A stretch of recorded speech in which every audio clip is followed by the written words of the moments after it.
नमस्कार दोस्तों, मेरा नाम है कृष्णागर। तो आज हम पढ़ेंगे टेस्ट फॉर सर्च। तो हमने प्रीवियस वीडियो में पढ़ा था ब्रीथ फॉर सर्च क्या होता है, बीएफएस क्या होता है। अगर आपने नहीं देखा तो आप डिस्क्रिप्शन में जाके देख सकते हो, मैं लिंक डाल रखा है। तो टेस्ट फॉर सर्च क्या होता है उससे समझाने से पहले एक बार मैं आपको प्रीवियस ओवरव्यू दे देता हूँ, ताकि बीएफएस समझा देता हूँ, ताकि आपको डीएफएस अच्छी तरह समझ आ जाए। तो एक बार समझ लेते हैं जल्दी जल्दी। देखो, तो कहानी कहाँ से शुरुआत होती है, ग्राफ ट्रेवर्सल से होती है। क्योंकि ग्राफ ट्रेवर्सल के दो टाइप है, बीएफएस और डीएफएस। अभी हम डीएफएस कर रहे हैं, बीएफएस मैंने प्रीवियस वीडियो में कर लिया, पर अभी आपको शॉर्ट वे में थोड़ा समझा देता हूँ। तो ग्राफ ट्रेवर्सल क्या होता है, जैसे कि हमें दे रखा है A B C D E F G, ये हमें नोड दे रखे हैं कई सारे ग्राफ के अंदर। तो ग्राफ ट्रेवर्सल का मतलब ये होता है कि किसी भी एक नोड को स्टार्टिंग पॉइंट मान लेते हैं। स्टार्टिंग पॉइंट का मतलब है कि हम अपनी जर्नी यहाँ से स्टार्ट करेंगे। मतलब ग्राफ ट्रेवर्सल के अंदर होता है कि हम किसी भी एक नोड से स्टार्ट करके अपनी जर्नी स्टार्ट करते हैं और हर एक नोड पे पहुँचते हैं धीरे धीरे।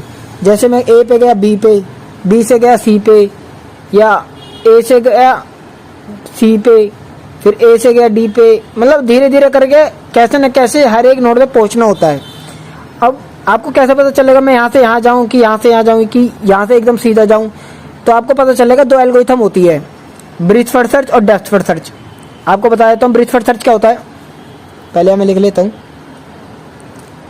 ए B C D E F G, A B C D E F G, ठीक है, जैसे मैं नाम लिख दी। तो देखो दोस्तों, ब्रीथ फॉर सर्च में क्या करते हैं, जैसे हमें ग्राफ दे रखा होता, इसमें किसी भी एक नोड को स्टार्टिंग पॉइंट मान लेंगे कि हम अपनी यात्रा यहाँ से शुरू कर रहे हैं, ठीक है। अब ब्रीथ फॉर सर्च में होता है कि जो भी स्टार्टिंग पॉइंट होता है उसके एडजेसेंट नोड पे जाते हैं सबसे पहले। एडजेसेंट मतलब कि जो जो ए, मतलब ए हमारे स्टार्टिंग पॉइंट है, ए से हम अपनी जर्नी शुरू करेंगे। तो ए से कौन कौन से वर्टेक्स जुड़े हुए हैं, बी सी और डी। इसका मतलब है ए से पहले हम जाएंगे बीएफएस के अंदर, बी पे जाएंगे, सी पे जाएंगे, डी पे जाएंगे। क्योंकि ए से जुड़े हुए हैं तो हम पहले इन तीनों पे शुरुआत करेंगे। ए से बी पे जाएंगे, फिर ए से सी पे जाएंगे, ए से डी पे जाएंगे। बीएफएस के अंदर तो ऐसे करते हैं कि जिससे जुड़े होते हैं पहले उस पे जाते हैं, ठीक है। इन तीनों पे जाने के बाद ही हम इन तीनों पे जाएंगे। इसमें तो ये होता है कि ए जो स्टार्टिंग पॉइंट होता है उसके एडजेसेंट वाले पे हम सबसे पहले ट्रेवल करते हैं एलिमेंट पे। पर डीएफएस में, क्योंकि मैंने आपको अच्छी तरह बता रखा है प्रीवियस वीडियो में, आप वहां से देख सकते हो। अब डीएफएस में क्या अंतर होता है, इसमें भी स्टार्टिंग पॉइंट लेते हैं बीएफएस की तरह, पर इसमें क्या करते हैं, ए से कौन कौन से जुड़े हैं, बी सी और डी ऊपर वाले की तरह। पर ऊपर वाले में तो इन तीनों पे जाते थे, क्योंकि ए से जो जो टच इन तीनों पे जाते थे एक बारी में। पर इसमें ऐसा नहीं है डीएफएस में। डीएफएस में या तो हम सीधे ही जाते हैं, या तो हम ये वाला रूट ले सकते हैं, या ए से सी पे जा सकते हैं, ए से डी पे जा सकते हैं। इस मतलब है गहराई में जाते हैं। इसमें तो देखो ब्रीथ मतलब ब्रीथ फॉर सर्च, इसमें मतलब चौड़ाई में ऐसे, और डेप्थ फॉर सर्च मतलब डेप्थ जितनी ज़्यादा हो सके गहराई में। मान लो जैसे कि मैं ए से गया बी पे, मैंने अल्फ़ाबेटिक ही यूज़ करते हैं कि कहाँ से कहाँ जाना है। ए के बाद क्या आता है, बी आता है ना, तो हम ए से बी पे चलते हैं। जैसे हम गए ए से बी पे, बी से गए ई पे, ई पे कहीं आगे जाने का रास्ता नहीं है, तब जाके हम जाते हैं। फिर हम दूसरा रास्ता लेते हैं, ए से गए सी पे, सी से गए एफ पे। मतलब इसमें सिधाई में जाते हैं, ठीक है। अभी आपको मैं एग्जांपल से बता देता हूँ ताकि आपको और अच्छी तरीके से समझ आ जाए। Depth first search, depth first search क्या कह रहा है, depth first search follow first a path from the starting node to an ending node. मतलब ये कह रहा है, जैसे कि हमें ग्राफ दे रखा है, तो कोई भी एक नोड को हम स्टार्टिंग नोड मान लेंगे। जैसे हमने ए को मान लिया स्टार्टिंग नोड, और ए से हम कहाँ कहाँ जा सकते हैं, ए से बी पे गए, कोई भी एक रूट चूज कर लो, या तो ये वाला कर लो, चाहे ये वाला कर लो, चाहे ये कर लो। हमने ए वाला कर लिया, अल्फाबेटिकली ज़्यादा करते हैं, ए से बी हमने ये वाला किया। तो ए से स्टार्ट हुआ रूट और कहाँ पे ख़त्म है, ई पे, ठीक है। तो यही कह रहा है डेफिनेशन कि स्टार्टिंग नोड से हमने स्टार्ट करा और एंडिंग नोड पे चले गए। देखो, depth first search follow first a path from the starting node to ending node. Starting node से एंडिंग नोड पे चले गए। Then follow another path from the starting to ending node and so on until the all node has been visited. मतलब यही कह रहा है, एक नोड से पहले ये वाला रूट खत्म हो गया, ठीक है। फिर हम ये वाला रूट लेंगे, ए से ये वाला लेंगे, ये वाला रूट खत्म हो जाएगा, फिर ऐसे ही करते रहेंगे, तीसरा रूट भी खत्म, ये तीसरे वाले को भी हर एक को विजिट कर लेंगे।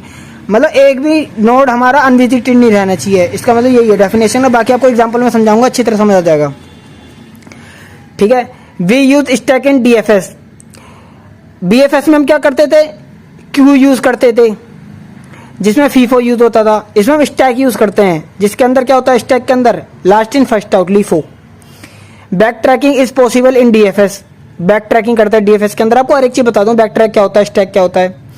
The output of DFS should be spanning tree. जो डीएफएस, जब हम ये डीएफएस ये परफॉर्म कर देंगे ना, इसका जो आउटपुट आएगा उससे स्पैनिंग ट्री बनाएंगे। अब आप पूछोगे स्पैनिंग ट्री क्या होता है, इसको भी अच्छी तरह बता दूंगा, चलो बता देता हूं। जैसे कि हमें एक ग्राफ दे रखा, ठीक है, इसमें हम क्या करते हैं, जैसे कि ए से हमें बी पे गए, बस अभी समझ लो खाली एग्जांपल के, बाकी अच्छी तरह आपको बाद में समझा जाएगा। ए से बी पे गए, बी से सी पे गए, कहीं भी चले जाओ, बी से सी पे गया, सी से गया मैं ई पे। अब देखो कौन कौन सी लाइन मैंने यूज करी है, कौन कौन सा पाथ मैंने यूज किया है। मैं ए से गया बी पे, बी से गया सी पे, सी से गया ई पे।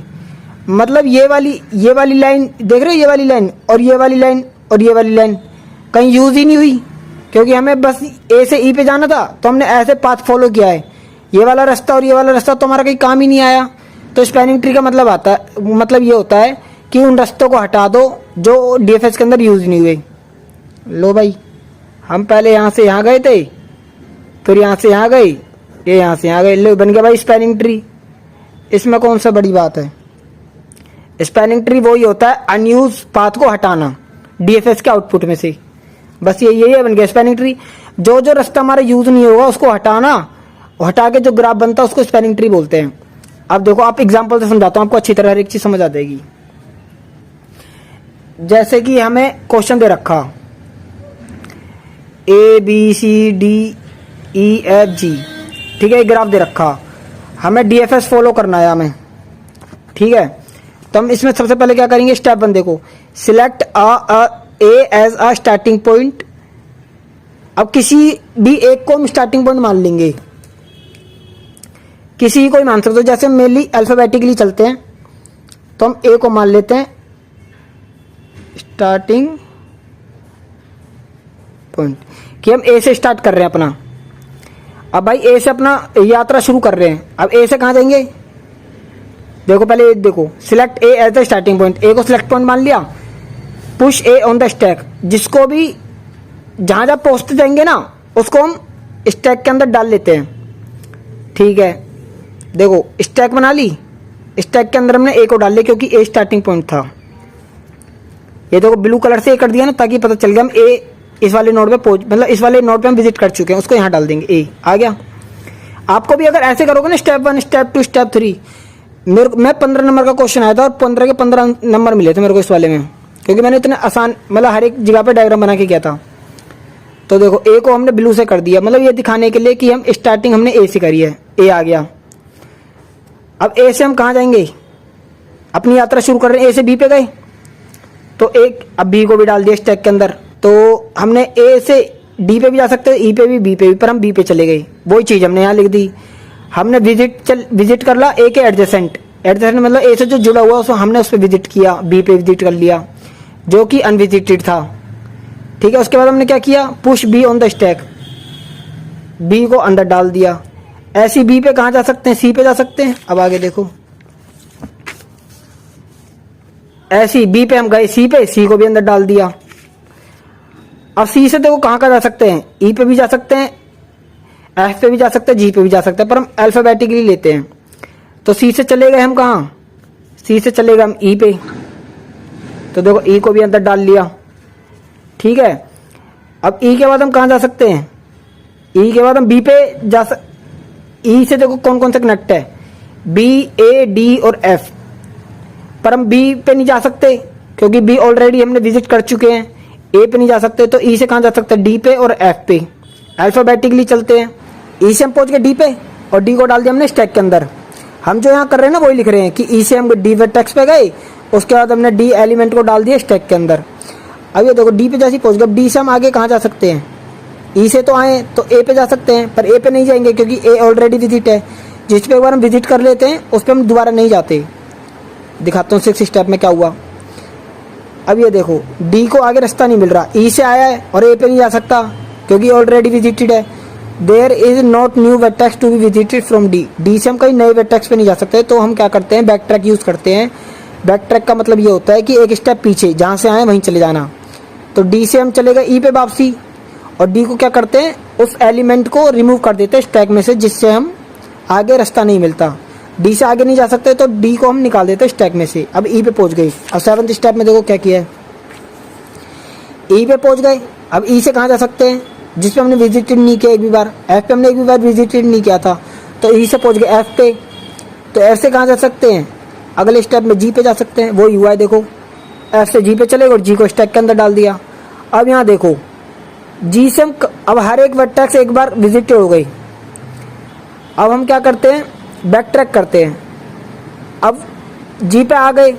अब जी से आगे कहाँ जा सकते हैं, जी से नहीं जा सकते क्योंकि सी भी विजिटेड है, एफ भी विजिटेड है। तो हम बैक ट्रैक मतलब वापसी एक पीछे होते जाएंगे। जी से हम आ गए दोबारा एफ पे, बैक ट्रैक जहाँ से हम गए थे वहीं वापसी आ जाते हैं। जी से हम एफ से गए थे ना जी पे, तो जी से दोबारा एफ पे आ जाएंगे। देखो एफ से गए थे जी पे, तो जी से आगे कहीं नहीं जा सकते थे, तो जी से दोबारा एफ पे आ गए, तो हमने बैक ट्रैक यूज कर लिया। तो हम जी से कहीं नहीं जा सकते तो जी को निकाल देंगे। फिर भाई हम दोबारा पहुंच गए एफ पे।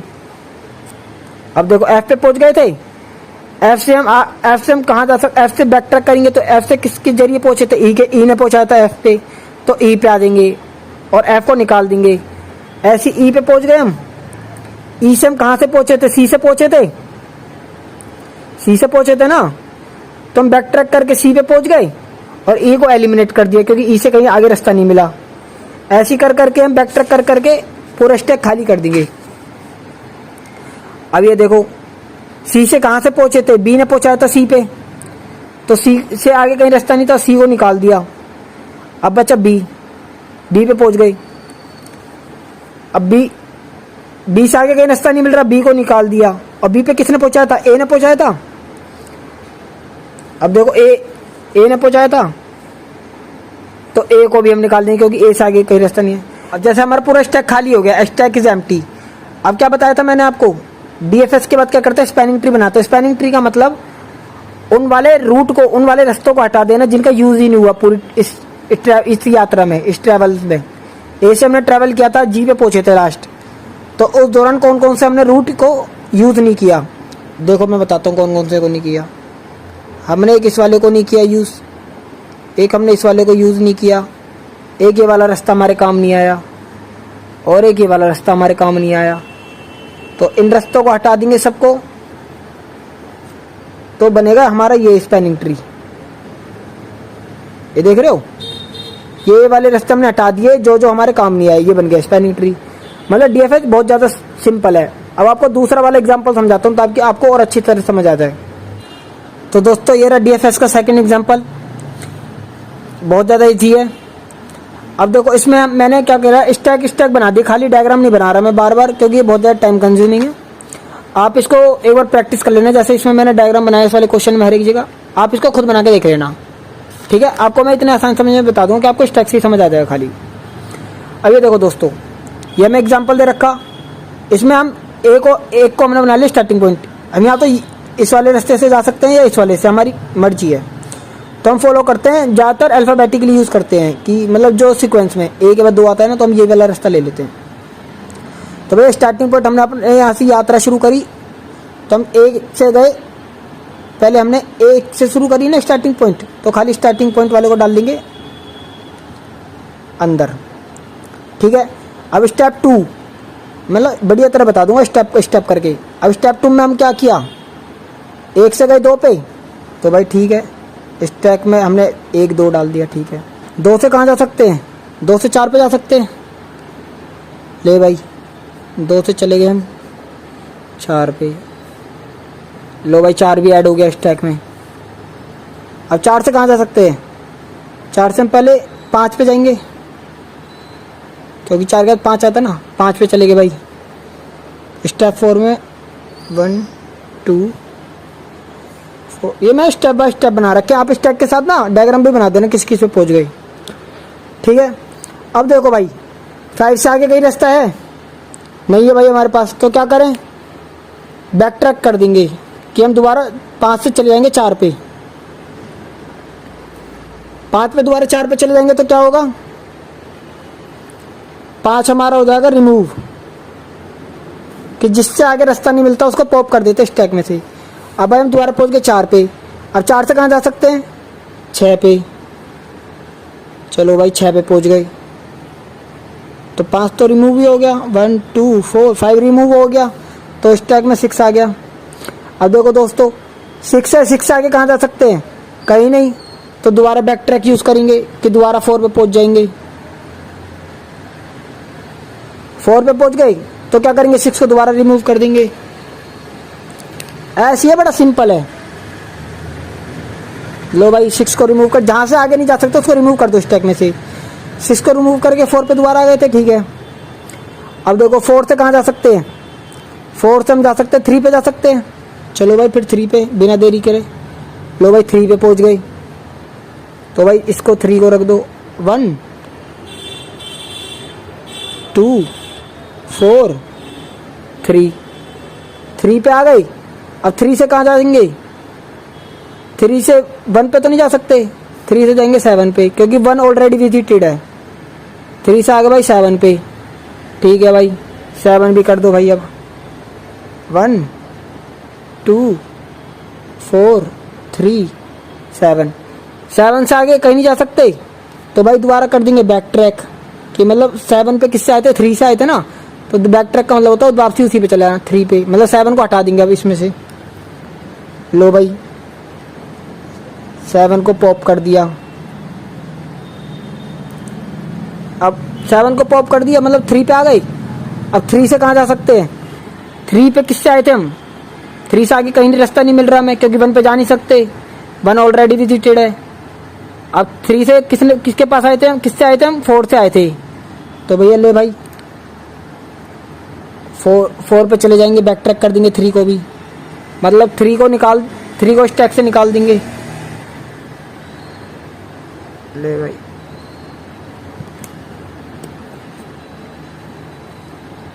1 2 4 3, जिसमें से 3 को निकाल दिया। अब 4 पे पहुंच गए। अब भाई 4 पे और कहीं रास्ता नहीं है, तो वापसी बैक ट्रैक कर लेंगे, चले जाएंगे 2 पे, क्योंकि 4 से आए थे, 2 से ही तो आए थे 4 पे, 2 पे आ गए भाई, मतलब 4 को भी अब रिमूव कर देंगे। लो भाई 1 2 4, तो देखो 4 को पॉप कर दिया। अब पहुंच गए 2 पे, क्योंकि 2 से ही 4 पे पहुंचे थे ना। अब 2 से कहाँ जा सकते हैं, 2 से और कहीं रास्ता नहीं मिल रहा हमें, तो पहुंच जाएंगे 1 पे, 2 को हटा देंगे। लो भाई स्टैक में से 2 को हमने पॉप कर दिया। अब पहुंच गए 1 पे, 1 से और कहीं रास्ता है नहीं है, तो 1 को भी स्टैक में से निकाल देंगे। लो भाई स्टैक में से 1 निकाल दे, स्टैक हो गया हमारा एम्प्टी। फिर हमने क्या बताया था, डीएफएस होने के बाद क्या कर देंगे, स्पैनिंग ट्री बनाते हैं। स्पैनिंग ट्री में क्या होता है कि जो हम रास्ता यूज नहीं करते उस वाले पाथ या उस वाली एड्ज को रिमूव कर देते हैं, स्पैनिंग ट्री बन जाता है। लो भाई जैसे हमने 1 से 3 पे जाने वाला ये वाला यूज नहीं किया और सारे यूज कर लिए, तो इसको हटा देंगे, बन जाएगा स्पैनिंग ट्री। लो भाई ये वाला रास्ता हटा दे, बन गया स्पैनिंग ट्री। ये डीएफएस इतना ज़्यादा आसान है, मैंने इसके डिस्क्रिप्शन में नोट्स सेंड कर दिए हैं। बाकी अगर आपको मेरे समझाने का तरीका अच्छा लगा हो या आपको मेरी वजह समझ आ गया हो, प्लीज़ सब्सक्राइब कर देना मेरे चैनल को, और बिल्कुल टेंशन मत लेना, आपको और वीडियो आती रहेगी।